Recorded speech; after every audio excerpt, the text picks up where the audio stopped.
0811404070 dari program studi Pendidikan Agama Islam semester 1 kelas C.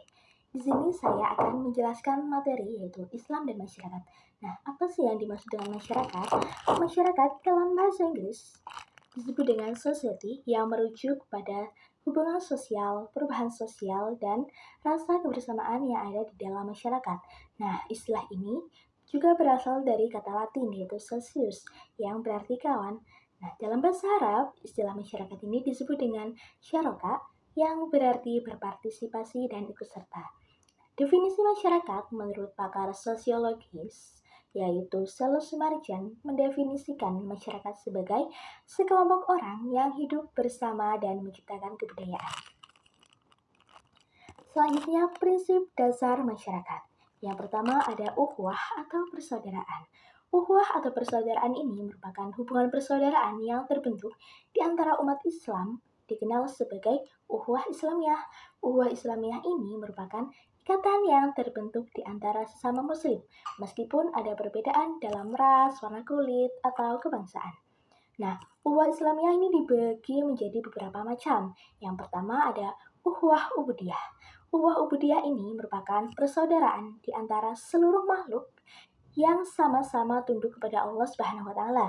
Nah, dalam hal ini, seluruh makhluk memiliki ikatan persamaan sebagai saudara. Nah, yang kedua ada ukhuwah insaniyah. Ukhuwah insaniyah ini merujuk pada persaudaraan di antara sesama manusia. Semua manusia adalah makhluk ciptaan Allah Subhanahu wa taala yang berasal dari satu sumber yaitu Nabi Adam dan Hawa. Kemudian yang ketiga ada ukhuwah wataniyah. Ukhuwah wataniyah ini merupakan persaudaraan yang muncul karena adanya keturunan, kesamaan bangsa dan tanah air. Dan yang keempat ada ukhuwah fiddin al-Islam. Nah, ukhuwah ini merujuk pada persaudaraan yang terbentuk karena adanya keyakinan atau akidah yang sama, yaitu sama-sama memeluk Islam sebagai ajarannya. Prinsip masyarakat yang kedua adalah keadilan. Keadilan ini berasal dari bahasa Arab yaitu adil yang berarti bersikap dan bertindak dengan seimbang. Keseimbangan ini mencakup hubungan antara hak, kewajiban, serta keserasian dengan sesama makhluk. Nah, pada dasarnya keadilan ini memerlukan seseorang atau orang lain sesuai dengan hak yang dimiliki berdasarkan kewajiban yang telah dilakukan. Kemudian prinsip masyarakat yang ketiga itu ada tolong-menolong atau ta'awun. Kata ta'awun ini berasal dari bahasa Arab yaitu ta'awana ya ta'awanu yang berarti gotong royong, bekerja sama, dan saling tolong-menolong.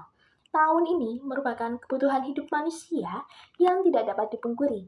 Kenyataannya, setiap pekerjaan atau aktivitas yang melibatkan orang lain yang tidak bisa dilakukan sendiri, meskipun seseorang memiliki kemampuan dan pengetahuan tentang hal tersebut. Selanjutnya adalah peran agama dalam masyarakat. Yang pertama ada peran sosial.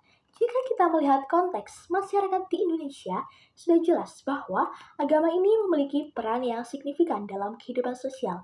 Agama ini berfungsi sebagai pedoman dan panduan hidup bagi sebagian besar masyarakat di Indonesia. Salah satu dampak positifnya adalah kemampuan agama untuk memengaruhi penganut agama tersebut dalam menciptakan kondisi masyarakat yang sejahtera yang sering disebut sebagai kesejahteraan sosial.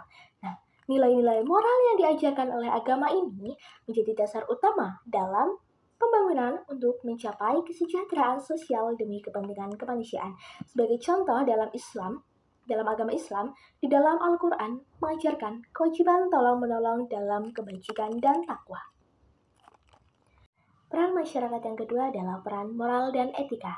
Etika ini berasal dari bahasa Yunani, yaitu etikos dan ethos yang berarti adat, kebiasaan, atau praktek.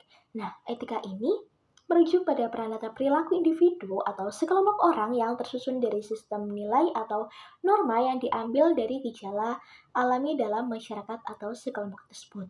Nah, etika ini adalah tatanan perilaku yang berdasarkan pada sistem nilai suatu masyarakat tertentu yang berfungsi untuk mengajarkan dan menuntun manusia menuju tingkah laku yang baik serta menjauhkan dari tingkah laku yang buruk. Nah, Etika ini mengatur dan mengarahkan citra manusia ke jenjang akhlak yang luhur serta meluruskan perbuatan manusia. Etika menuntut individu agar bersikap rasional terhadap semua norma sehingga membantu manusia menjadi lebih otonom. Nah, etika ini diperlukan sebagai pengantar pemikiran kita, pemikiran kritis yang dapat membedakan antara yang sah dan tidak sah, serta antara yang benar dan tidak benar. Kemudian peran agama dalam masyarakat yang ketiga adalah peran pendidikan. Nah, sebagai bagian yang sangat fundamental dalam pembentukan kepribadian manusia, pendidikan agama merupakan kunci yang tidak dapat diabaikan. Mengapa demikian? Karena pendidikan agama adalah salah satu faktor penunjang dalam pendidikan moral. Nah, pendidikan agama dalam pendidikan masa kini memiliki peranan yang sangat penting dalam pembinaan karakter dan juga diajarkan untuk berperilaku sesuai dengan ajaran agama yang dianut serta mendukung aspek moral yang nantinya akan diterapkan dalam lingkungan masyarakat. Kesimpulannya adalah masyarakat yang dapat dipahami sebagai suatu struktur sosial yang dibentuk oleh interaksi antara individu-individu memiliki berbagai definisi dan karakteristik yang telah dibahas oleh para pakar sosiologi. Nah, dalam konteks masyarakat majemuk, telah terdapat peluang untuk hidup berdampingan melalui konflik dan integrasi. Nah, prinsip-prinsip dasar masyarakat seperti ukhuwah, keadilan, dan tolong-menolong sangat penting untuk membangun hubungan yang harmonis antar anggota masyarakat.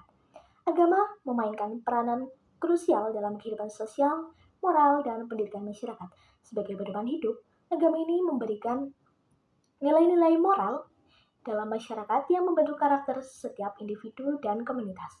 Nah, pendidikan agama sebagai bagian integrasi dari pendidikan nasional berfungsi untuk mengembangkan potensi peserta didik menjadi individu yang beriman, bertakwa, dan berakhlak mulia. Melalui semua ini, agama dan pendidikan agama diharapkan dapat menciptakan integrasi masyarakat yang sejahtera, adil, dan harmonis. Sekian penjelasan dari saya tentang Islam dan masyarakat. Semoga bermanfaat. Wassalamualaikum warahmatullahi wabarakatuh.